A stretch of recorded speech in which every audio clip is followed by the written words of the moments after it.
Pendidikan merupakan satu elemen yang penting dalam perkembangan tamadun India. Pada mulanya, pendidikan ini memberikan tumpuan pembelajaran dalam kitab-kitab Veda dan agama Hindu sebagai teras pendidikan. Hanya kaum lelaki sahaja yang diberikan tumpuan pembelajaran. Tujuan utama pendidikan ialah untuk mengatasi masalah buta huruf dan untuk mendapatkan jawatan dalam kerajaan. Sejak kedatangan Islam pada zaman pertengahan, pendidikan dalam tamadun India berubah. Semangat Islam ialah dalam bidang ilmu pengetahuan yang melahirkan ramai golongan ulama yang bertanggungjawab untuk membantu golongan-golongan pemerintah. Perbincangan ini diteruskan lagi dengan gerakan Islamiah. Terima kasih Amirul. Saya Richmond Tekin Hui akan membincangkan peranan pendidikan dalam membangkitkan gerakan Islam di tamadun India. Ilmu-ilmu Islam telah berkembang di tanah India dan melahirkan ulama-ulama besar. Gerakan Jemaah Islamiyah dan gerakan Tabligh telah mewujudkan kebangkitan Islam di bumi India. Selain itu, pendidikan juga memainkan peranan dalam penumbuhan madrasah dan zawiyah. Pusat pendidikan ini telah ditubuhkan sebagai tempat untuk menimba ilmu pengetahuan. Terima kasih. Terima kasih Richmond. Saya Yosanto dan saya akan berbincang tentang pendidikan di India sebelum kedatangan Islam. Perkembangan dalam pendidikan bagi tamadun India bermula pada zaman Vedic yang berteraskan agama Hindu. Pada masa itu, kaum lelaki mendapat pendidikan di istana atau rumah manakala kaum wanita tidak diberi peluang untuk belajar. Dari perspektif lain, konsep nombor abstrak dan nombor asas telah diperkenalkan pada masa itu. Orang India juga telah memahami trigonometri, geometri bulatan, kalkulus dan sebagainya. Jadi, apakah pandangan kamu, Lalubin? Terima kasih Yong. Saya Lalubin juga ingin menambahkan lagi beberapa isi terhadap pendidikan di India sebelum kedatangan Islam. Fizik dan kimia tamadun India mempunyai kaitan dengan konsep teologi dan agama. Mengikut falsafah Vaisheshika, atom yang wujud dalam kehidupan boleh dipisah-pisahkan. Di samping itu, ilmu perubatan India bermula pada zaman Vedic sebagai seni ilmu sihir. Unsur-unsur perubatan telah wujud semasa tahun Masihi. Sekarang saya ingin memberikan masa kepada Lai Chikong untuk memberikan pandangan tentang kajian ini. Terima kasih saudara Lalubin. Selamat sejahtera, saya Lai Chikong dan saya akan meneruskan perbincangan dengan ilmu pembinaan melalui grade of, yaitu tangki awam yang paling awal di dunia kuno. Kita dapat melihat ilmunya adalah lengkap. Dalam bidang astronomi pula, kitab Veda ialah sumber pertama yang menyentuh perihal astronomi, dan orang India pada zaman awal berjaya menemui 7 planet tanpa sebarang peralatan. Seterusnya, saudara Muhammad Hakimi Firdaus akan menyambung dengan segi bahasa. Assalamualaikum, saya akan menyambung perbincangan ini dari aspek bahasa dan sastra. Dari aspek bahasa, terdapat 325 jenis bahasa dan 14 daripadanya merupakan bahasa utama di tamadun India. Dan bahasa-bahasa ini terpecah pada dua golongan besar, iaitu Indo-Arya dan juga Dravida.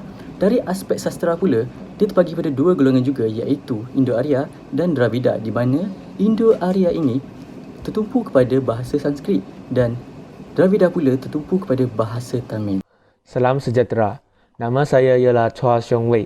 Saya akan teruskan tajuk kita iaitu pendidikan di India selepas kedatangan Islam dan perkembangan ilmu matematik.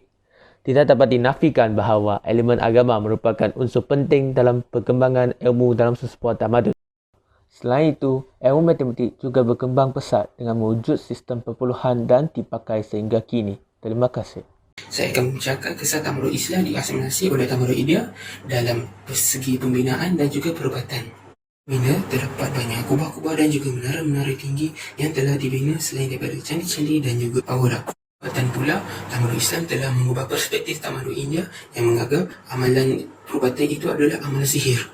Assalamualaikum dan hai, saya Arif. Seterusnya, dalam bidang astrologi dan kalender, hukum graviti berjaya diperkenalkan dan ukur lilik bumi dikira dengan tepat.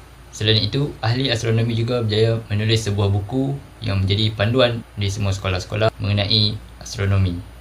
Hasilnya, kalender matahari berjaya diwujudkan. Dari segi bahasa pula, bahasa Urdu wujud hasil campuran bahasa Parsi, Arab, Turki dan juga bahasa Sanskrit. Kedatangan Islam ke tamadun India telah menyebabkan perkembangan pesat dalam bidang kesastraan. Karya sastra terutamanya puisi dalam bahasa Islam terlebih dahulu dianuti oleh golongan kasta rendah. Mereka merasakan Islam telah mengangkat harga diri dan nilai kemanusiaan dari ditindas dan diperhambakan oleh golongan kasta tinggi. Bukan itu sahaja, kaum wanita Hindu yang masuk Islam diberi hak asasi sebagai wanita yang bebas dan terhormat. Konten grup kita sampai sini. Terima kasih.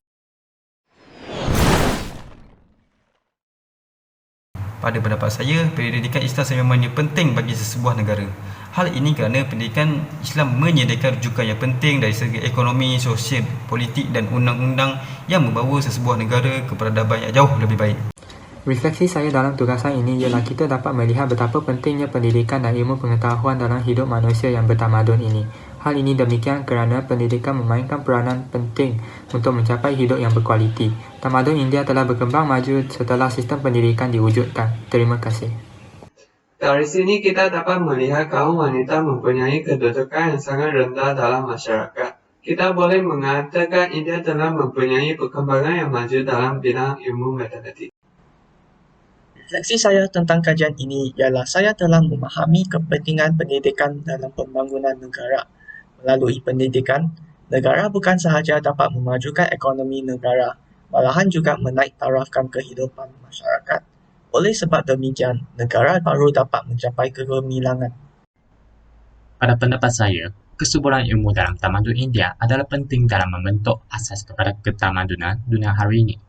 Oleh itu, mana-mana bangsa di dunia ini haruslah mementingkan pendidikan untuk mencapai kecemerlangan supaya memberi sumbangan kepada dunia ini.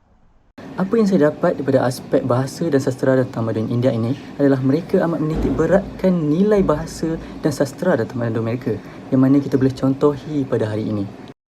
Refleksi saya dalam tugasan ini ialah saya amat bersyukur dan berterima kasih kerana kita semua ahli telah berjaya menghasilkan projek ini dengan baik. Melalui projek ini, saya lebih memahami tamadun India sebelum dan selepas kedatangan Islam. Saya berpendapat bahawa sistem pendidikan penting dalam memajukan sesebuah tamadun. Terima kasih. Dua refleksi yang saya akan kemukakan. Pertama, satu seni bina baru yang telah dicipta antara tamadun Hindu dan juga tamadun Islam, iaitu seni bina Indo-Islam. Kedua, Islam telah mengubah tafsir tentang perubatan. Seterusnya saya akan beri kepada rakan saya Arif. Hari ini, banyak eksplorasi angkasa yang dilakukan memberi manfaat kepada masyarakat dunia. Kesan daripada perkembangan astronomi tamadun India. Bahasa Urdu juga telah menjadi bahasa lingua franca negara Pakistan.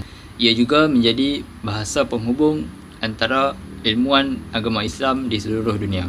Refleksi projek ini ialah kedatangan Islam telah memainkan peranan yang penting dalam perkembangan ilmu di tamadun India. Kedatangan Islam juga telah membawa nilai harga diri dan nilai kemanusiaan kepada tamadun India. Penyampaian bagi grup 38 setakat sini. Sekian, terima kasih.